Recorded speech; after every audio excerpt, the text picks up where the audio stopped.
Alors, nous allons commencer. Bonjour à toutes et à tous. Avec Florian Forestier, nous entamons aujourd'hui la série des webinaires numériques et école inclusive du think tank hashtag le plus important. Rapidement, quelques mots sur notre organisation. Créée il y a presque 3 ans, cette organisation a pour objectif d'encourager le développement des capacités et des compétences individuelles de nos concitoyens pour permettre à chacun de trouver une place et un avenir dans notre société en pleine mutation. Cette série de webinaires autour du thème de Covid, numérique et inclusion s'inscrit dans la suite de nos travaux mettre l'intelligence artificielle au service de l'enseignement, qui a fait l'objet d'un colloque et d'un rapport que vous pouvez trouver sur notre site www.leplusimportant.org. Alors, il nous a semblé que la crise sanitaire de la Covid, non seulement a accéléré les usages des nouvelles technologies en éducation, mais elle a aussi été une sorte de laboratoire où le confinement avait été probablement source de créativité. Cette série de webinaires viendra justement aider chacun à approfondir la question de l'usage des techs dans l'enseignement et leur impact sur les professionnels de l'éducation. Du coup, nous avons Gaëlle Regnault, fondatrice et directrice de Learn Enjoy avec nous, Florence Rizzo, cofondatrice de Synlab, et Maryse Chrétien, présidente de l'AGEM, l'Association générale des enseignants et des écoles maternelles publiques. Donc aujourd'hui, nous allons nous poser la question des pratiques numériques et de leur impact sur les inégalités scolaires. Aussi, merci à chacune d'entre vous de nous dire comment le numérique a été utilisé pendant cette crise, les opportunités que cela a dégagées et les risques qui ont pu être mis en lumière. Pour ce webinaire, nous avons voulu, et vous l'avez vu, un déroulé qui privilégie les interactions entre les intervenants de façon fluide.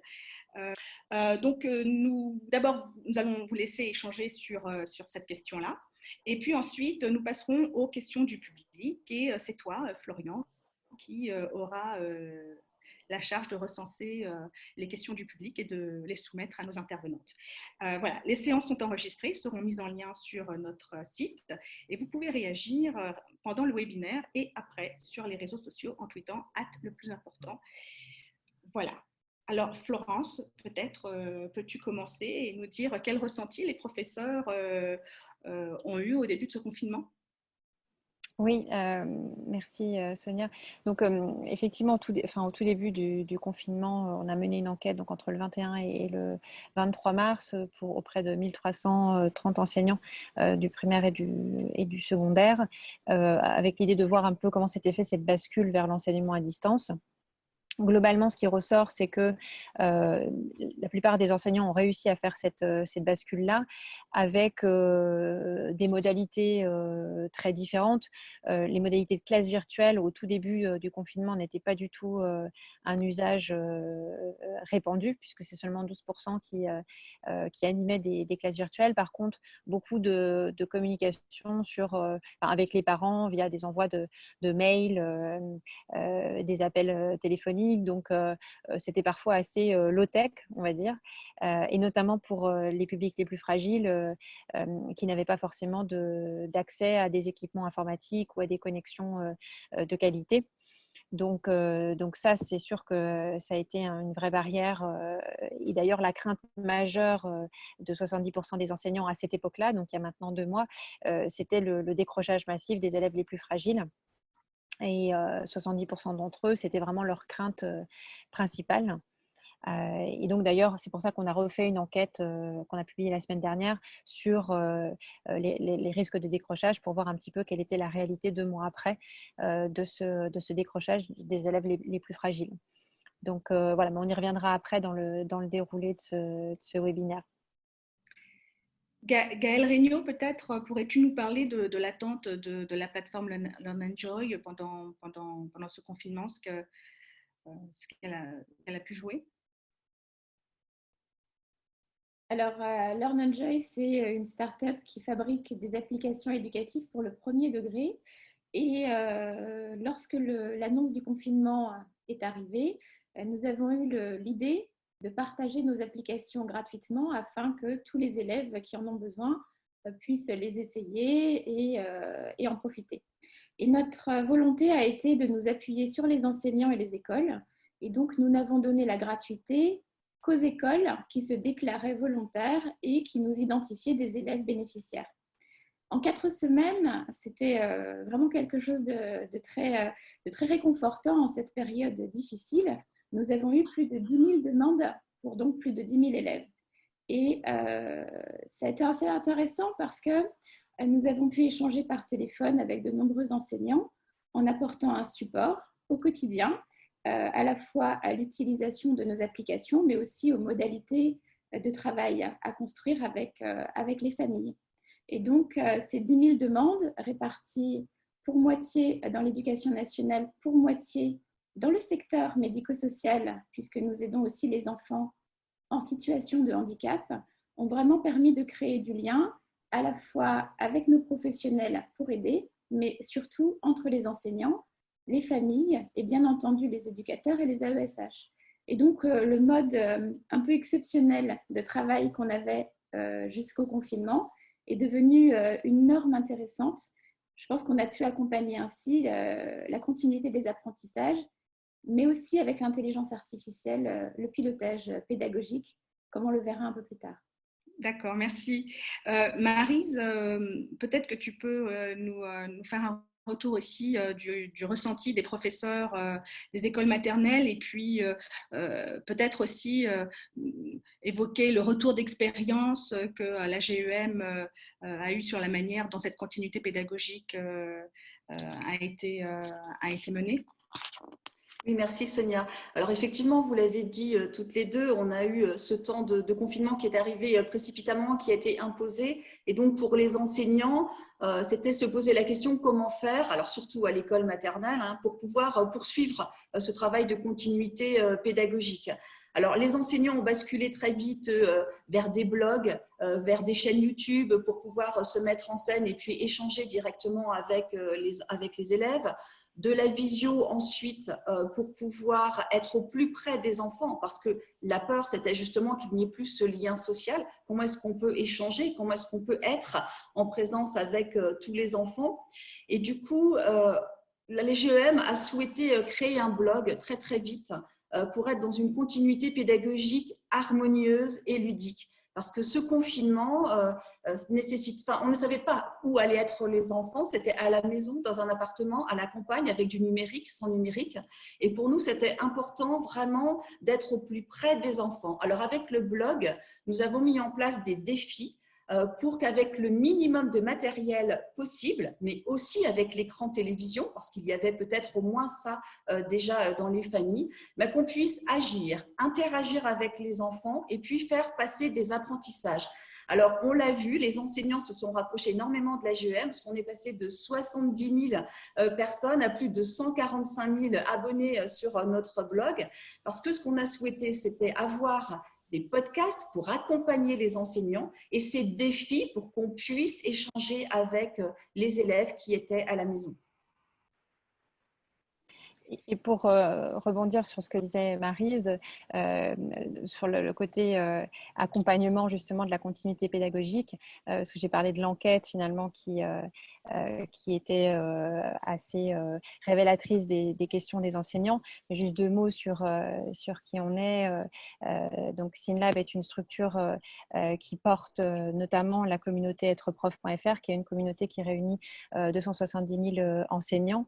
Et en fait, ce qu'on a fait dès le début de la crise sanitaire, ça a été vraiment de déployer un appui d'urgence donc pour développer à la fois des ressources, donc des vidéos tutoriels, des fiches outils et beaucoup de temps d'échange entre pairs. On a dû en organiser une 50aine depuis le début du confinement et qui ont été suivis par 1500 enseignants. Donc on a bien vu effectivement le besoin que décrivaient Gaëlle et Maryse d'être accompagnés pour que les enseignants qui étaient cette première ligne éducative soient accompagnés pour s'approprier les outils numériques et ne pas, vraiment faire une pédagogie avec le numérique et pas juste de transposer en fait en numérique ce qui était une pédagogie présentielle.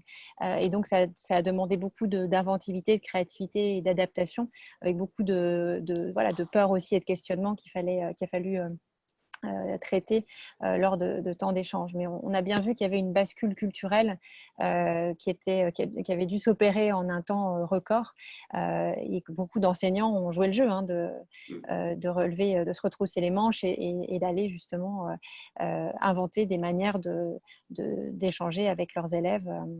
Mais donc, il y a d'abord eu un travail de continuité relationnelle et puis un travail de continuité pédagogique et éducative. Mais je dirais que la première partie du travail, c'était déjà de garder le lien, en effet, surtout pour les tout petits. Ouais. Si je peux poursuivre, justement, Florence, tu as raison. Et à l'école maternelle, on le sait, les enseignants sont déjà très, très créatifs. On le voit par tout ce travail qui se fait en projet, justement. Et donc, la créativité a permis aux enseignants d'aborder le numérique autrement, c'est-à-dire d'utiliser le numérique vraiment comme un support, vraiment comme un outil et de s'en emparer. Alors déjà pour la relation, parce qu'à l'école maternelle, effectivement, le lien avec les familles, le lien avec les enfants est vraiment très, très important, mais aussi de s'en emparer pour ensuite utiliser des applications dont tu peux parler, Gaëlle, effectivement, mais pour pouvoir être au plus près des parents, être au plus près de ce qu'ils pouvaient dire, parce que je le rappelle, les parents ne sont pas des enseignants et on ne pouvait pas leur demander de faire la place des enseignants. Et du coup, les enseignants ont été très créatifs pour pouvoir accompagner les parents pour qu'ils puissent eux-mêmes être au plus près de leurs enfants, parce qu'il y avait ces inquiétudes des apprentissages, forcément. Il me semble… Du coup, oui, Gaëlle, peut-être pourrais-tu nous parler de comment la plateforme Learn Enjoy a permis d'assurer ce lien entre la famille et l'école? Alors, je vais répondre effectivement d'abord à ta question, puis après, Sonia, moi j'aimerais beaucoup parler en rebond avec les propos de Maryse et de Florence, parler de la nécessaire coordination des usages numériques. Parce que l'inventivité a été au rendez-vous, mais la coordination et le professionnalisme des enseignants, des inspecteurs et des conseillers pédagogiques aussi. Et ça mérite vraiment d'être souligné pour ne pas que le numérique soit un petit peu une foire à tout.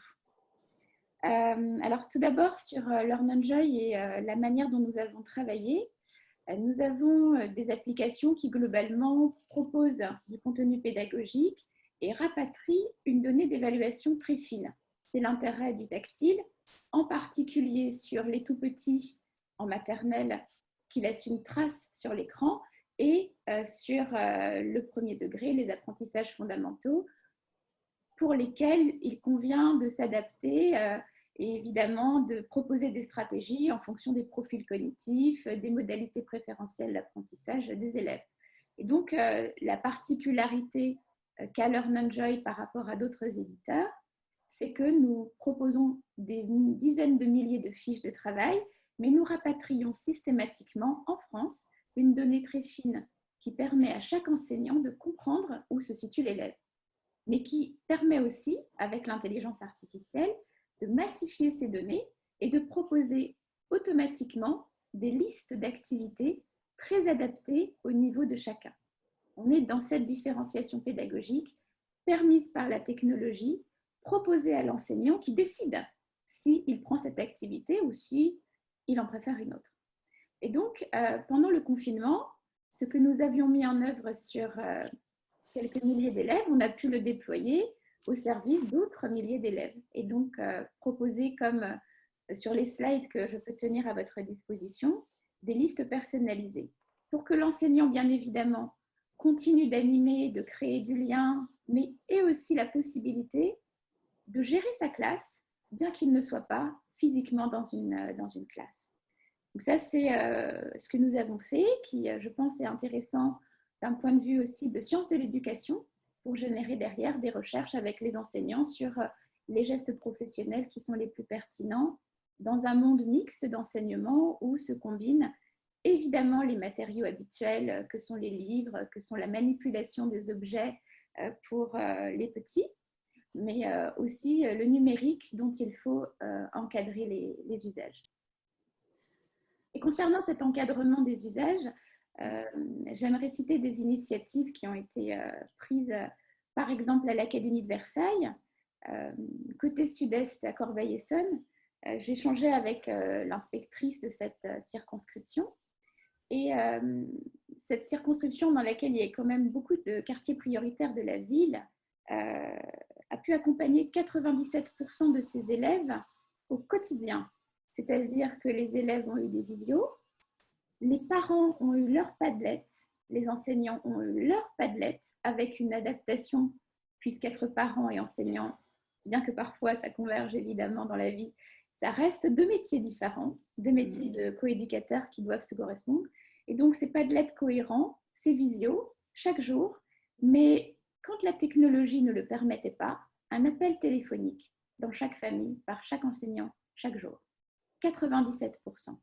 Sur des outils simples, mais encadrés. C'est-à-dire que ce n'est pas parti dans tous les sens. Bien sûr, la liberté pédagogique de l'enseignant reste au cœur de la relation enseignant et classe. Mais le choix des technologies, le choix des supports a été orienté. Et c'est très bien parce qu'on en voit le résultat. L'autre expérience que j'ai trouvée sympathique et extrêmement efficace, c'est que nous, à Learn and Joy, quand on a vu ces 10 000, qui après évidemment sont devenus plus nombreux, mais j'ai arrêté de compter pour me concentrer sur le support aux enseignants. L'autre point intéressant, toujours sur l'Académie de Versailles, plutôt côté enseignants ressources autisme du 92, ça a été l'appropriation de notre mode d'emploi. On avait fait un mode d'emploi comme tous les éditeurs et gentiment, un groupe d'enseignants nous a proposé de revisiter notre travail et j'ai trouvé ça extrêmement puissant comme démarche parce qu'ils remettaient en cause notre manière de présenter en indiquant qu'un tuto pas à pas, mais très pas à pas, serait bien plus approprié et nous demandant l'autorisation de refabriquer nos supports de communication. Donc, j'étais très curieuse de voir comment on peut faire beaucoup mieux. Et je dois admettre que le métier d'enseignant passe aussi par un vocabulaire, une approche des enfants, une approche des AESH, une approche des familles, qui bien évidemment ne peut pas être intégrée nativement. Et donc, cette collaboration entre éditeurs, inspecteurs, conseillers pédas, AESH, enseignants, familles, elle ne peut être pensée bien que par des super enseignants qui rendent service à la communauté. Et donc, je trouve intéressant aujourd'hui de partager ces modes d'emploi qui sont bien évidemment estampillés Learn and Joy, mais avec l'aimable contribution, autorisation, etc. des enseignantes ressources du 92. Et donc, bien évidemment, là encore, on met à disposition du matériel, mais surtout, on oriente, on conseille, on soutient, on accompagne, on forme. Et c'est ce lien-là qui restera malgré tout le plus fort. Est-ce que vous voudriez rebondir, Florence, Maryse ? Moi, je veux bien rebondir sur ce qu'a dit Gaëlle parce qu'effectivement, c'était très intéressant. On a vu l'évolution dans le temps parce qu'on a été tout de suite confronté à cette rapidité, on n'a pas anticipé et on ne savait pas comment on allait pouvoir utiliser ces outils. Et donc, au fur et à mesure du temps, et ça, on va le retrouver sur notre blog, on a un témoignage de 4 enseignantes qui est vraiment extraordinaire parce qu'on voit comment elles ont évolué. Alors, avec l'accueil d'enfants de soignants aussi en classe, il ne faut pas l'oublier, il n'y a pas eu que de la continuité pédagogique à distance. Et donc, on voit comment les gestes professionnels des enseignants ont évolué justement avec les éditeurs, comme tu le dis, Gaëlle, et tous ces outils qu'on a pu avoir en extérieur, avec surtout l'appui de l'institution. Et ça s'appelle la coopération. C'est faire ensemble, partager ensemble, échanger ensemble. Dans quel but ? Dans le but de perdre le moins d'élèves possible. Enfin, je veux dire, nous tous, enseignants, ça a été vraiment c'était notre inquiétude primordiale. C'était est-ce que tous les enfants vont être là ? Est-ce qu'on va pouvoir continuer de communiquer avec tous les enfants ? Donc, c'est ça qui est important. On a vu l'évolution de ces gestes professionnels et c'est pour ça que c'est vraiment un métier enseignant. Et tu le dis, Gaëlle, les enseignants qui utilisaient avaient besoin d'utiliser leurs mots, avaient besoin d'expliciter pour que ce soit au service des enfants. Donc, on a vu pendant ces 2 mois passés là, les gestes professionnels qui évoluent, et on en parlera ensuite, et qui vont continuer d'évoluer pour plus de formation encore par rapport au numérique. Merci. Florent, je vois que tu as fait passer un lien, c'est ça ? Oui, en écho à ce qu'on disait sur le fait que, enfin, sur la productivité des enseignants et leur inventivité. Donc, voilà, on a produit une série de tutos qui étaient portés par des enseignants. Donc, ça donne à voir un petit peu ce qu'ils ont pu inventer comme manière de travailler avec les élèves. Après, je rejoins Gaëlle sur la question de la coordination, enfin, de la nécessité de la coordination. Et donc, ça, c'est quelque chose qu'on a pu travailler avec les chefs d'établissement, puisqu'on travaille avec une communauté numérique qui est l'équivalent d'être prof pour les chefs d'établissement scolaire. Et on a beaucoup travaillé avec les pilotes sur la question de la gestion de la crise et comment gérer cette crise de manière coordonnée. Donc, comment on crée une cellule de crise, une cellule d'écoute, et avec un travail notamment sur une matrice de criticité, c'est-à-dire identifier avec un certain nombre de critères objectifs quels sont les élèves les plus critiques et comment du coup l'équipe peut s'organiser, l'équipe pédagogique peut s'organiser pour et se relayer en fait pour aller rattraper, repêcher, enfin faire le lien avec ces élèves prioritaires. Donc ce travail de coordination était effectivement absolument nécessaire. Il n'a pas toujours eu lieu de manière égale d'un territoire à l'autre, d'un établissement à l'autre, mais en tout cas, elle était absolument nécessaire dans la gestion de la crise. Donc, je vais partager aussi le lien vers les ressources qu'on a déployées pour les chefs d'établissement sur l'accompagnement des équipes et des familles, en fait, dans le cadre de cette crise sanitaire et où on est allé chercher dans les ressources des scientifiques qui avaient, par exemple, travaillé sur la psychologie du confinement pour essayer d'étayer aussi les pilotes dans l'accompagnement des équipes sur des dimensions pas juste techniques, mais évidemment des dimensions humaines qui étaient tout à fait essentielles dans cette phase-là. Donc voilà, donc on a des contenus, voilà, notamment d'un scientifique qui a travaillé sur les hivernants polaires, les astronautes, les sous-mariniers. Donc qui étaient des situations de confinement volontaires, donc tout à fait différentes du confinement subi qu'on a vécu, mais qui permet quand même d'étayer et de comprendre ce type de situation-là et donc d'appuyer les professionnels d'encadrement à appuyer leurs équipes et les familles en fait. Donc voilà, donc je crois que dans cette situation de crise, la question c'est derrière le numérique, c'est la question de l'humain et donc comment ce numérique, comme le disait Gaëlle, peut simplement passer par juste un coup de téléphone, mais que la priorité, c'était bien la priorité du lien humain malgré la distanciation sociale, quoi. Et du coup, je rebondis, Florence, parce que je crois que SYNLAB a mené une enquête dernièrement pour mesurer justement la perception des profs du décrochage pendant ce confinement. Est-ce que tu peux nous en parler? Oui. Donc, effectivement, on a mené une enquête donc, auprès de 1000 enseignants, enfin, il y a 1000 enseignants répondants sur la question du désengagement des élèves et la question du décrochage. Donc, on a repris, donc on a interrogé donc, ces enseignants sur les perceptions du risque de désengagement et les dispositifs pédagogiques qu'ils ont mis en place. Donc, 20% des élèves, en fait, ne paraissaient pas engagés dans leur scolarité pendant le confinement et ce chiffre monte à 30% en collège REP et dans les lycées professionnels. Et par ailleurs, vraiment les décrocheurs du confinement, c'est 40% de ces élèves-là. C'est-à-dire que c'est des élèves qui n'étaient pas identifiés comme étant à risque de décrochage avant le confinement. Donc, on voit bien l'impact voilà, du confinement sur le décrochage d'élèves qui n'étaient a priori pas à risque avant. Et par ailleurs, ils ont observé une augmentation en fait, de ce désengagement, notamment après les vacances d'avril. Et quand on les interroge sur les raisons du désengagement, beaucoup parlent effectivement du manque de matériel numérique et de mauvaises conditions de travail. Mais au-delà de cela, 70% relèvent en fait l'absence de sens à travailler. C'est-à-dire que pour eux, le désengagement venait moins du matériel que du sens en fait, que ça avait.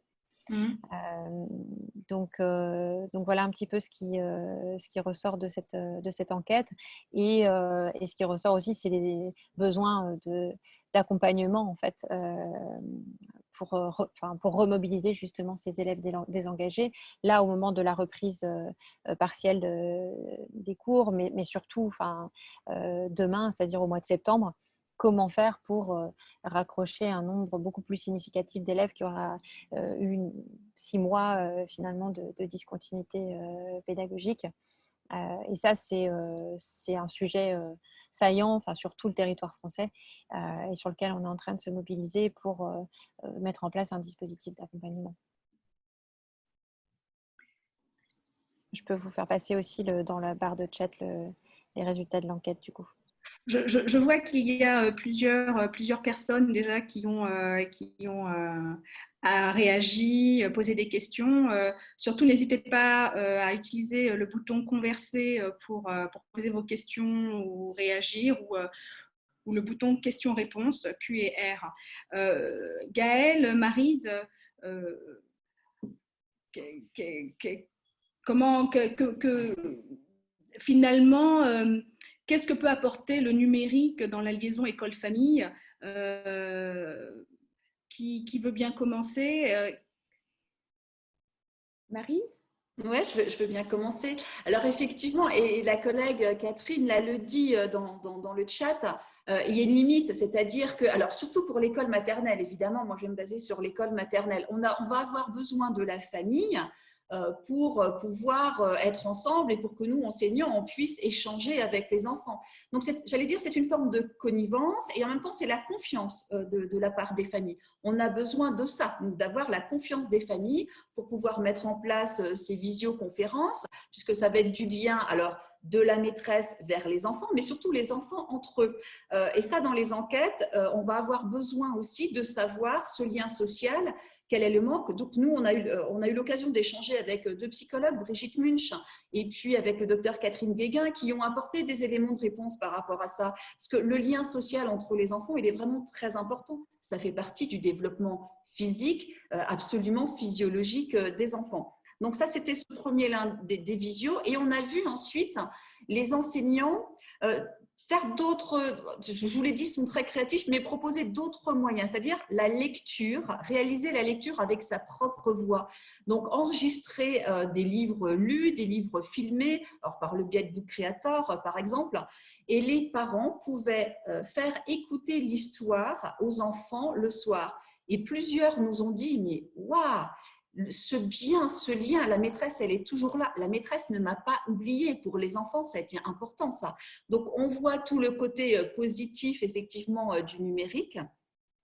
Et puis, par le biais aussi de l'UMNI, par France 4, on a utilisé, nous, dans les défis, comment est-ce qu'on pouvait, à la maison, par le biais d'un dessin animé, raconter aussi à ses enfants. C'est-à-dire qu'on a invité aussi les parents à dépasser leurs limites aussi. Et on sait que pendant 2 mois, ça a été très, très difficile aussi d'être tous ensemble, beaucoup, beaucoup de temps.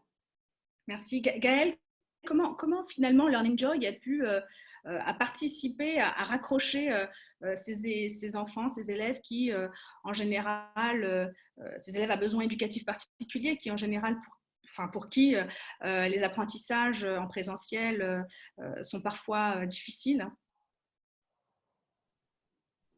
Je pense que les élèves à besoins éducatifs particuliers sont un petit peu en avance en termes de différenciation pédagogique, mais ils ouvrent la voie pour les autres. Ils sont également un petit peu en avance sur les usages numériques, puisqu'ils ne sont pas tous en capacité de tenir un outil scripteur, ils ne sont pas tous en capacité d'avoir les capacités, ils ont des difficultés attentionnelles qui vont les retenir de rester assis très très longtemps. En tous les cas, ils ouvrent une voie et ils questionnent les enseignants. Mais ces questions sont bien plus générales et les réponses bénéficient à tous les élèves. Donc moi, je n'aurais pas de traitement spécifique pour les élèves à besoins éducatifs particuliers, puisqu'aujourd'hui, Learn Enjoy finalement est utilisé par tous les élèves. Ce qui me paraît intéressant, si on revient sur le sujet essentiel, les pratiques numériques des profs, poison ou remède, c'est de constater qu'avec le confinement, finalement, on a une accélération des déploiements numériques et donc une accentuation de tout ce qui va bien avec le numérique et potentiellement de tout ce qui ne va pas. Donc, remède ou poison, on est beaucoup plus en capacité d'analyser aujourd'hui les effets de ces usages qu'en période normale ou ante-Covid, durant laquelle finalement chacun faisait une chose dans son coin et il n'y avait pas de systématisation, il n'y avait pas de capacité à analyser des usages massifs. Ce qui est essentiel, me semble-t-il, et que ce soit d'ailleurs dès la maternelle, primaire, éventuellement au collège, c'est qu'on puisse se parler très honnêtement de la durée du temps passé sur les écrans. On ne peut pas continuer à diaboliser les outils numériques, à prendre des partis pris manichéens en disant c'est très très mal ou au contraire c'est la révolution, c'est merveilleux. Il semble qu'aujourd'hui, un groupe comme Hashtag le plus important, ou des professionnels comme Florence, comme Maryse ou bien d'autres, nous devions nous pencher sur ce qui doit constituer des principes directeurs pour que le numérique devienne quelque chose d'intéressant véritablement au plan pédagogique, mais aussi au plan de la responsabilité qu'on a tous sur ces outils. Et donc, poison ou remède, évidemment, les deux, mon capitaine. Moi, j'aurais tendance à dire aujourd'hui, encadrons la durée, recommandons certains choix d'application par rapport à d'autres, que ce soit pour des questions de données et leur lieu de stockage ou leur utilisation par les GAFA, ou au contraire la souveraineté européenne qu'on appelle de nos voeux et que tous les enseignants, je pense, demandent. Complémentarité numérique et matériaux pédagogiques autres, utilisation raisonnable de l'intelligence artificielle pour proposer des ajustements pédagogiques, mais surtout pas imposer, puisque la liberté de l'enseignant, mais surtout, bien plus que sa liberté, son intuition, son métier, sa capacité à sentir chaque élève, à comprendre un contexte familial, social, tout ça doit rester évidemment ses prérogatives. Donc l'IA à son service pour qu'il décide et non pas l'IA à la place de son talent. Et donc tout ça a été accéléré pour LearnEnjoy, bien sûr, puisqu'on a eu des dizaines de milliers d'utilisateurs, dont les 10 000 qui ont bénéficié de l'offre. Mais on n'est qu'un exemple, et j'aimerais bien qu'on soit d'ailleurs un bel exemple, mais on n'est qu'un exemple. Ce qui est véritablement intéressant, c'est qu'aujourd'hui, on se pose la question qu'évoquait Florence, qui est celle du sens, la question qu'évoquait Maryse, qui est celle des pratiques et des échanges entre professionnels via des blogs, et pas des tonnes de blogs, mais des blogs sérieux, étayés, avec des réponses aux questions. Et puis bien sûr, ce qu'on essaye de faire, nous, LearnEnjoy, au quotidien, au téléphone, par email, garder le contact avec le terrain, avec les AESH, avec les enseignants, les conseillers pédales, les IEN, et puis évidemment leur hiérarchie lorsque c'est nécessaire, pour permettre un questionnement sain et la diffusion des meilleurs témoignages et des meilleures pratiques avec ce numérique qui fait du lien. Merci Gaëlle. Nous arrivons au terme de cet échange entre vous. Nous allons accueillir les questions à présent, mais peut-être que en une phrase, chacune d'entre vous pourrait résumer ce qui serait l'enjeu majeur, ce que pose la situation exceptionnelle comme enjeu majeur dans l'après-confinement, ce qui permettrait d'ouvrir ensuite sur les questions. Très rapidement, en une phrase. Oh ben moi, je viens démarrer. Alors, en une phrase, ce sera en trois verbes d'action.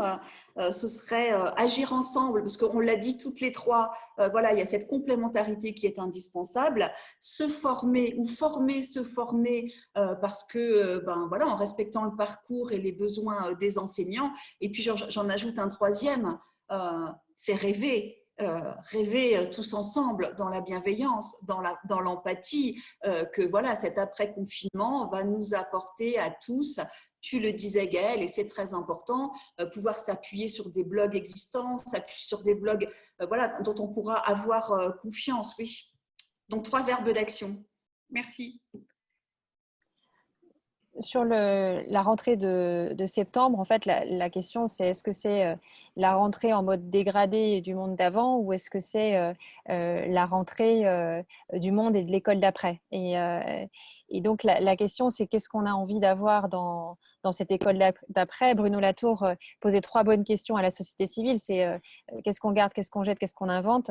Et je trouve que ce sont 3 bonnes questions à se poser pour l'école de demain. Et dans qu'est-ce qu'on garde et qu'est-ce qu'on jette par rapport au numérique, ce qu'on a envie de garder, c'est évidemment des usages intelligents et centrés sur les besoins des utilisateurs.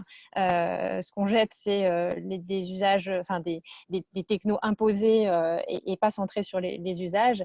Et ce qu'on invente, c'est probablement de nouvelles formes d'interaction, puisque le numérique n'est bien qu'au service de l'interaction sociale et pas l'inverse. Enfin, donc, dans ce qu'on peut inventer, je pense qu'il y a les enseignants ont déjà inventé beaucoup de choses dans ces voilà, de nouveaux usages numériques avec leurs élèves, de nouveaux usages numériques aussi pour eux-mêmes, pour se développer professionnellement. Et voilà, je pense qu'il y a de nouvelles interactions à inventer, homme-machine, homme-homme, facilitées par la machine. Et voilà, sans se dire que le numérique sera l'alpha et l'oméga de toutes les réponses à apporter aux questions de l'école, quoi. Merci Florence. Florian, c'est à toi. Et Gaëlle, moi j'aimerais bien entendre Gaëlle. Ah oui, excuse-moi Gaëlle, j'avais considéré que en fait ton message était un mot de fin, mais peut-être alors très très rapidement parce que sinon il nous reste très peu de temps à accorder aux participants. J'aimerais conclure sur l'idée que la technologie, les usages mesurés, c'est très important, évidemment, mais plus encore, la capacité des enseignants à apporter cet étayage pédagogique à distance, elle existera quand on aura repensé les formations. Les formations pour les professionnels qui sont en poste, leur donner les moyens d'avoir des principes, mais aussi des modes d'emploi assez simples. Donc, cette formation des enseignants en poste. Et puis, une initiative que je souhaite saluer qui est les ambassadeurs du numérique, qui forment les enseignants dès l'INSPE à l'appropriation de ces matériels qui ne sont pas une transposition, mais bien une manière d'enseigner, combinée avec ce qu'ils savent déjà faire et ce que l'histoire apporte. Et donc, pour sereinement, même dans des contextes chahutés, prendre la bonne part de l'histoire et se projeter vers l'avenir, il me semble que cet accompagnement et cette formation en confiance de tous les acteurs de l'éducation et en particulier les enseignants et les AESH est au cœur de la réussite de l'école, non pas de demain, mais de l'école d'aujourd'hui. Voilà, merci. Merci beaucoup Gaëlle, merci Sonia, merci à toutes et à tous. Alors, il y a un certain nombre de questions, de suggestions aussi. La première que je voudrais répercuter s'articule très bien avec ce que vient de dire Gaëlle pour conclure. C'est la première question qui est ressortie est justement celle de la formation. Et donc, une personne demande, signale que les enseignants ont des compétences très, très diversifiées. Certains sont très, très habiles, d'autres n'ont pas encore acquises. Et on demande comment on pourrait rendre transférables les compétences numériques qui sont acquises par une partie des enseignants à ceux qui ne l'ont pas acquises. Quel cadre de formation, quel type de formation, quelle manière pour organiser ce transfert, qui est un transfert vraiment entre pairs, à la suite de cette expérience du Covid. Alors, Marie, si tu veux répondre, sinon moi j'aurais un élément de réponse, juste une petite brique dans l'édifice de la réponse. C'est vrai que là, on le voit dans les besoins se sont fait sentir. Et nous, ce qu'on souhaite au niveau AGEM, c'est que vraiment on puisse axer la formation en termes de parcours, c'est-à-dire qu'on ait des façons d'avancer pour que chacun puisse se former encore plus sur tous les outils numériques, deviennent aussi formateurs. En fait, nous, il y a un terme qu'on aime beaucoup au niveau de la GEM, c'est la réciprocité formatrice.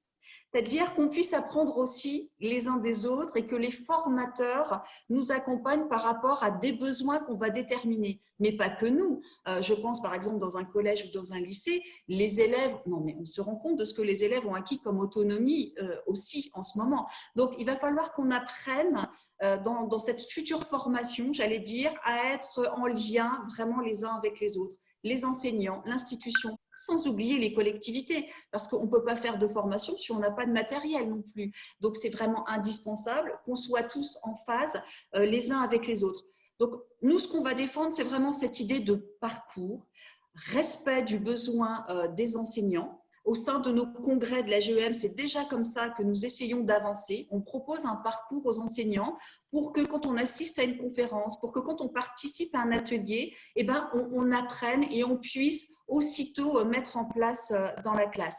Donc voilà comment on rêverait peut-être, je ne sais pas si c'est rêvé en tout cas, mais en tout cas comment on va demander à ce qu'on puisse avancer cette formation en ce sens. Alors moi, je complète parce que je suis quelqu'un qui rêve beaucoup et qui, par ailleurs, est beaucoup dans l'ingénierie de la formation, qui, elle, malheureusement, est très concrète. On forme à LearnEnjoy à peu près 6 000 personnes chaque année, 6 000 professionnels, avec soit de la formation en direct, soit plus généralement dans des programmes de collectivités territoriales ou des programmes universitaires, des formations de formateurs. Et nos formateurs, ce sont tout simplement des experts qui, d'une part, sont très talentueux, comme le posait la personne qui nous interroge sur ce sujet. Il faut s'appuyer sur ces experts. Et nous, on estime d'ailleurs qu'il faut les rémunérer pour ça, parce que c'est un vrai travail et ça génère de l'engagement. Et donc, nous nous appuyons sur ces experts pour les transformer en champions de la formation à côté de leur travail de terrain. Et donc, leur travail de terrain irrigue leur démarche formative. Et une fois qu'ils sont très bien formés par nous, dans des ateliers dits de démultiplication, ils vont essayer d'aider de manière très concrète leurs pairs. Et donc, on est évidemment complémentaire des échanges fluides, naturels qu'on peut avoir avec des collègues, mais par ailleurs, on est très sérieux. La formation, c'est quelque chose qui part d'un objectif pédagogique pour le coup, d'un adulte vers un autre adulte, avec une validation des compétences à la fin et une reconnaissance par une certification ou un diplôme. Et donc, cette ingénierie-là, elle vient non pas déshumaniser, mais au contraire réhumaniser la transmission de savoir en valorisant des métiers qui sont aujourd'hui des métiers qui clairement mériteraient d'être bien complétés au plan des certifications. Voilà. Organisation, le maître mot, pour pouvoir faire des choses bien. La formation et en particulier la possibilité de transmission de pair à pair. Comment est-ce que les enseignants amenés à acquérir des compétences numériques peuvent les transmettre à leurs collègues? Comment faire la transmission de pair à pair? Oui, alors effectivement, la dimension pair à pair est fondamentale et dans cette logique d'apprentissage mutuel. On voit bien que c'est la contextualisation d'un savoir qui va lui donner toute sa pertinence. Et donc, c'est là où le pair à pair prend tout son sens. C'est que chaque enseignant va vraiment contextualiser dans sa pratique. Et d'ailleurs, pour les chefs d'établissement, nous on parle de témoignages contextualisés, c'est-à-dire plutôt que de bonnes pratiques. C'est-à-dire que ce qui est intéressant, c'est ce qu'un enseignant ou un chef d'établissement fait au regard de son contexte dans son établissement avec un certain nombre de paramètres et de partager en fait ce contexte ces paramètres-là qui préjugent à une prise de décision particulière pour que ça puisse inspirer en fait d'autres enseignants ou d'autres chefs d'établissement dans d'autres contextes, mais sans jamais se dire que c'est la bonne pratique, c'est exactement ce qu'il faut faire. Et je trouve que ça, c'est une manière plus subtile et horizontale de reconnaître la place d'une pratique vraiment en la recontextualisant et sans jamais se dire que ça a valeur de loi, quoi. Merci beaucoup. Et en plus, ça me permet, là encore, de faire un lien avec d'autres types de questions qui sont posées, cette question de la conceptualisation. Parce qu'il y a eu un certain nombre de remarques sur les enjeux des relations entre enseignants et familles et parents, et en particulier sur 2 axes. Alors, le premier, c'est justement l'axe de la relation contextualisée et de la manière dont dont les parents peuvent être amenés à mettre en place des situations d'apprentissage qui sont vraiment contextualisées. Et la difficulté de prévoir des supports ou des supports de contexte ou des situations de communication qui puissent vraiment être adaptés aux différents contextes des familles. Et ce qui amène plusieurs personnes à poser de manière plus générale la question de la difficulté en fait, liée aux inégalités sociales dans les rapports entre parents et enseignants. Disons que d'une part, la relation parent-professeur, surtout quand elle est médiée numériquement, est difficile. Parce que, à partir du moment où il n'y a pas d'échange direct, il n'y a pas d'échange téléphonique, il n'y a pas ce qu'on appelle des feedbacks directs, il y a énormément d'implicites, il y a énormément en fait, d'incompréhensions, mais qui ne sont même pas comprises comme des incompréhensions. Donc il y a tout un effet de situation de communication parent-professeur qui s'aggrave à partir du moment où il y a des écarts sociaux.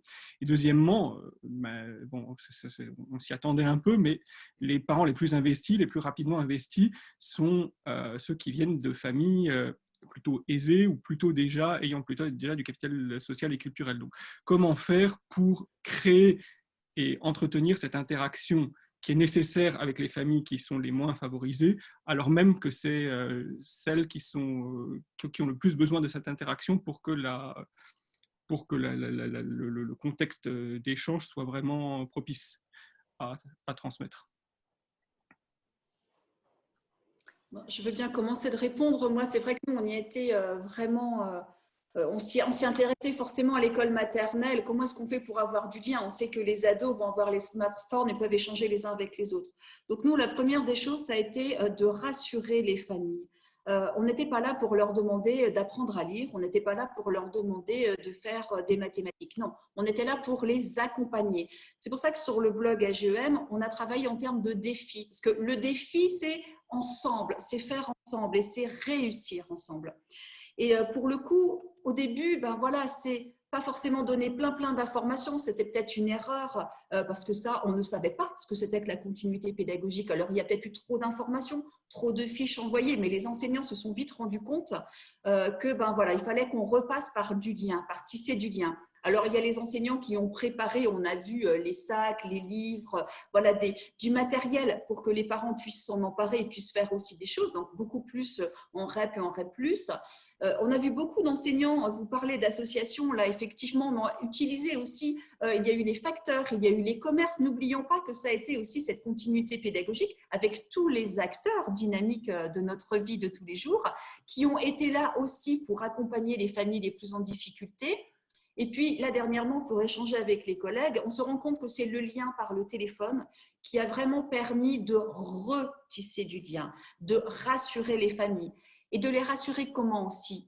De dire l'année n'est pas perdue, on n'a rien à récupérer et l'année n'est pas perdue. Parce qu'il s'est passé beaucoup d'autres choses pendant ce temps. Les enfants ont été créatifs aussi. Pour ceux qui avaient la chance d'être à la campagne, d'avoir un jardin, on a pu faire et fabriquer d'autres choses. Pour ceux qui étaient à la maison, ça a été aussi l'occasion d'échanger autrement avec la famille. Donc, effectivement, il s'est mis en place d'autres choses et il ne faut pas les occulter. Et j'aimerais ajouter, parce que là, je ne le vois pas dans le chat, c'est que cette fracture numérique, elle n'a pas été que pour les élèves, elle a été aussi pour les enseignants. Combien d'enseignants, c'est Florence Rizzo, je l'ai vu dans la synthèse, combien d'enseignants n'avaient pas non plus accès aux outils numériques, ne pouvaient pas non plus échanger. Et combien d'enseignants ont utilisé leur propre matériel personnel, leur propre téléphone. Donc voilà, je crois qu'il faut qu'on arrive à synthétiser tout ça et à voir comment on a pu, grâce à l'importance des associations et de tous les services, oui, le dit Catherine Cavial, pouvoir accompagner au mieux. Je ne dis pas qu'on aura réussi, mais en tout cas accompagner du mieux qu'on a pu toutes les familles et tous les enfants. J'aimerais dire qu'évidemment, il y a la crainte du creusement des inégalités en cette période de confinement, et elle est fondée. Mais il y a aussi deux apports finalement de ce mode relationnel un peu numérisé, un peu plus fondé sur la technologie, que ce soit le téléphone, la télévision, des applications ou des padlettes. Le premier apport, c'est que on a eu des recommandations des enseignants. Alors, je parle là en tant que parent, et je trouve que c'est intéressant de se décentrer un peu et de se rappeler très concrètement que dans nos vies personnelles, nous sommes aussi des parents. Et je trouve qu'on a été très bien accompagnés. Moi, j'ai une famille nombreuse et chacun de mes enfants ou de mes jeunes a pu avoir une proposition d'aménagement de son matériel, de rendu. Et finalement, cette conversation qu'il y a entre l'élève et l'enseignant, elle a été, elle aussi, un peu plus encadrée. On le sait dans les classes, tous les élèves ne parlent pas à leur professeur. Et bien là, le professeur ayant cette démarche proactive, la conversation a eu lieu peut-être de manière plus égalitaire que ce n'est le cas en général. Et là, je parle plus particulièrement du collège et du lycée.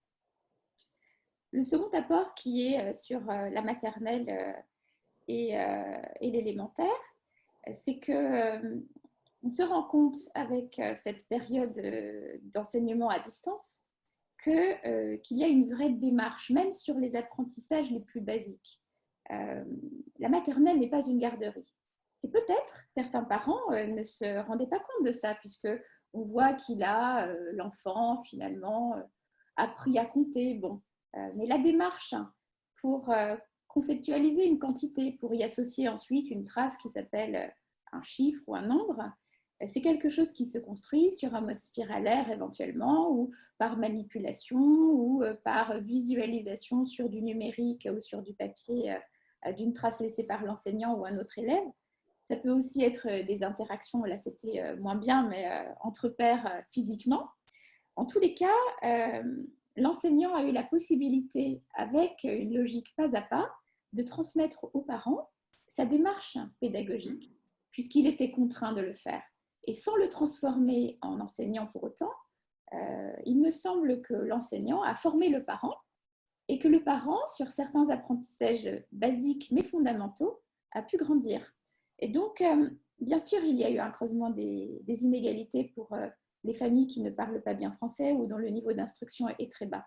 Mais généralement, on pourra peut-être s'interroger sur toutes les interactions professionnelles-famille, enseignants-ESH-famille, qui ont eu lieu et qui avant n'existaient pas. Et donc, c'est un vrai apport de cette période. Florence ? Oui, je pense qu'en effet, ça a pu générer de la proximité, enfin une proximité renforcée dans la relation enseignant-élève. On a vu aussi, les enseignants qui n'avaient pas réussi à avoir le lien avant n'ont pas plus réussi à l'avoir après, mais par contre ceux qui avaient déjà un certain lien l'ont énormément densifié. Et on a des témoignages d'enseignants qui se disent qu'ils connaissent 1000 fois mieux leurs élèves aujourd'hui. Et alors parfois cette proximité peut être questionnante, mais cette relation pédagogique c'est un tout petit peu déplacé, avec peut-être une plus grande connaissance de l'élève dans sa situation personnelle et familiale. Et donc, la question, c'est effectivement cette qualité, est-ce que cette qualité relationnelle particulière peut être réinvestie à la rentrée, puisqu'ils seront en présentiel, donc avec la qualité d'être en présence dans une même classe, mais sans forcément le lien avec la famille, l'écosystème dans lequel vit l'enfant.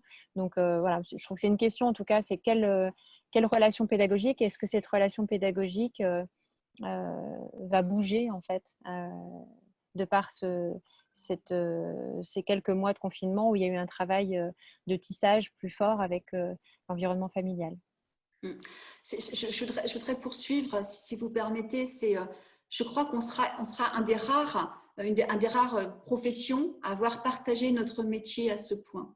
C'est-à-dire qu'on a vraiment... on a vu tout le travail des soignants qui était formidable. Tout le monde s'en est rendu compte aussi, parce que là, ils ont dû faire vite, ils ont dû s'adapter et ils ont dû nous accompagner sur la santé.